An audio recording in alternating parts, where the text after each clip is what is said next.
joining me this evening is a very special guest, a veteran politician and former Union Minister Yashwant Sinha joins us this evening. So thank you so much for joining. And I will begin my questions with this report which has come out on Adani, how the fraud charges are going to be dropped. And does this look like a quid pro quo, that he's going to invest $10 billion, create 15,000 jobs, and not to forget that there is a settlement fee, or if you can say a bribe, which is paid by Adani. Now, $18 million have been settled for dropping of the fraud charges, out of which $6 million will be paid by Gautam Adani and $12 million will be paid by his nephew Sagar Adani. What does this look like, sir? Well, it throws up a lot of questions. To begin from the beginning, what was the charge against Gautam Adani? The charge was that he had bribed Indian officials. That is the most important part. That he had bribed Indian officials. This was found out during investigations in the US, and then they started the case against him. What has been the role of the government of India? The government of India never itself investigated the charges against its own officials who were accused of accepting money from Adani. Then came the summons sent to Government of India to be served on Adani. Government of India never served that summons. And I will not be surprised at all that Government of India had put its weight behind Adani so that he gets out of this muddle. Now he has bought justice in the US. The issue is that in the United States of America, if you have money, you can buy justice. First, he hired a lawyer who is a lawyer of Trump. So he compromised the system, the executive system. And then by making an offer to invest in the US, he's compromised the economic system, the financial system in the US. And finally, he's compromised the judiciary of the US. I mean, we cry hoarse here about the role of our judiciary in our system, but this is the fate of the US judiciary in a case like this.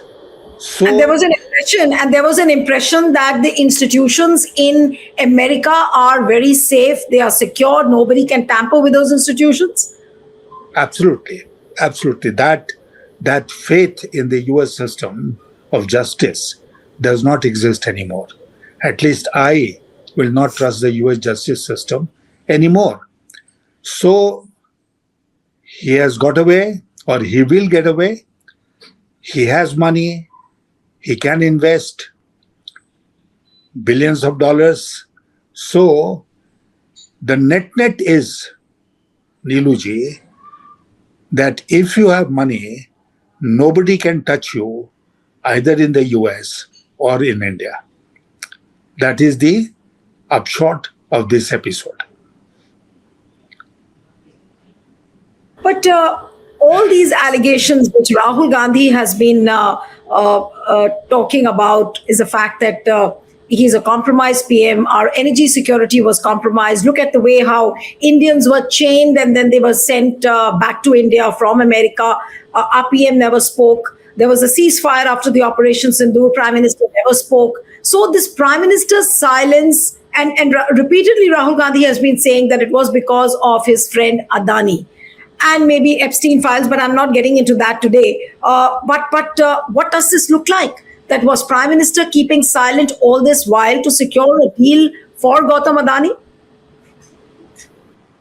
I mean, you can't say that this is direct evidence, but circumstantial evidence will clearly point to the fact, as I said, that Government of India played a role which was favorable to Adani.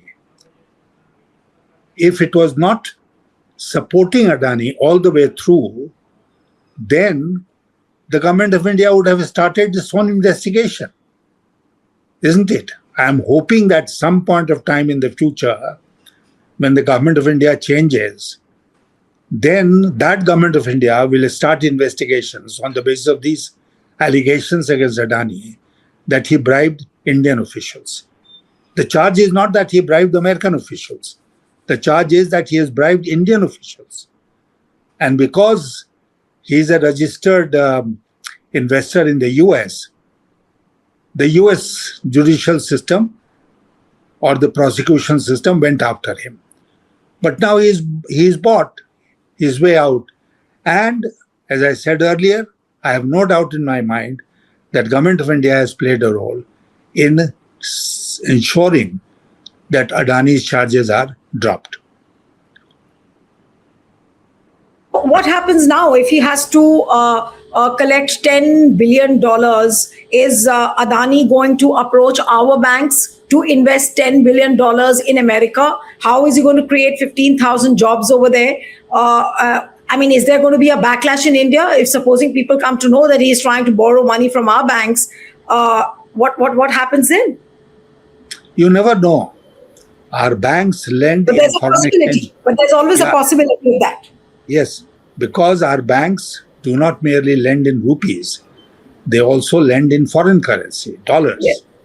So, if he approaches the State Bank of India in New York and says, please give me $10 billion, $5 billion, the clout that he has with the Government of India and over the systems that we have in our country, I will not be surprised at all if the Indian banks come forward to bail him out and give him the money he requires. I will not be surprised at all.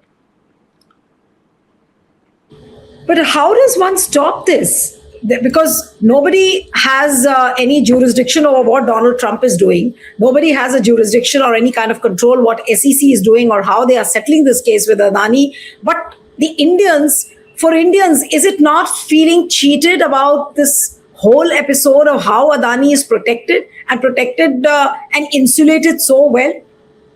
Of course it is. Of course. I mean, he is the Nagar Seth of India. You know, that ancient concept where he was the biggest trader or wealthiest man in the town. And he had direct access to who was the chief of government. In this case, he has direct access to the Prime Minister of India. And the Prime Minister of India is an avowed friend of Mr. Adani. The Prime Minister of India has gone out of his way in the past, will go out of his way in the future to protect him. I mean, how is it that we are handing over everything to Adani? We have handed over our seaports, we have handed over our airports, we have handed over our railways, we have handed over our roads. Who has constructed this famous Ganga Expressway in UP? Mr. Adani.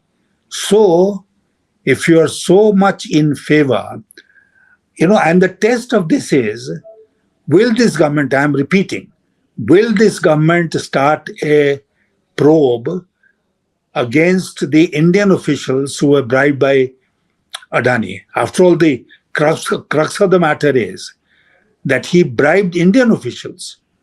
The charge is not that he bribed the American officials, SEC officials. No, he bribed the Indian officials.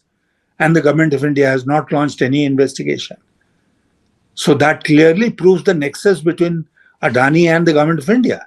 Nothing else need to be proved. Right.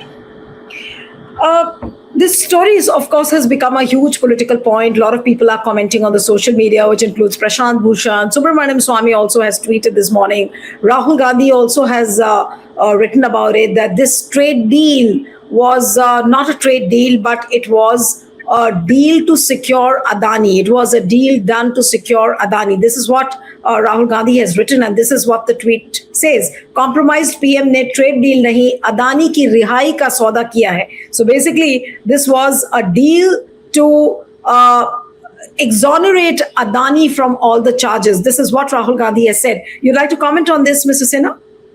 I have just seen this comment of Mr. Rahul Gandhi, and I have no reason to differ with what he has said. Because as I said, the whole story is a sordid story. Sordid. It is sordid in the extreme. Because the government of India is favoring Adani all through. They Right. favor him in India, they favor him in the US, they protect him wherever he gets into trouble. And, he's a very important link between the powers that be here and the powers abroad. I mean, why is Mr. Modi so friendly with Netanyahu of Israel? Because Adani has huge business interests in Israel. You are aware of the fact that he runs the Haifa port. So he makes deals. Mr. Modi enjoys those deals, protects Adani, and he also promotes his relationship with foreign dignitaries.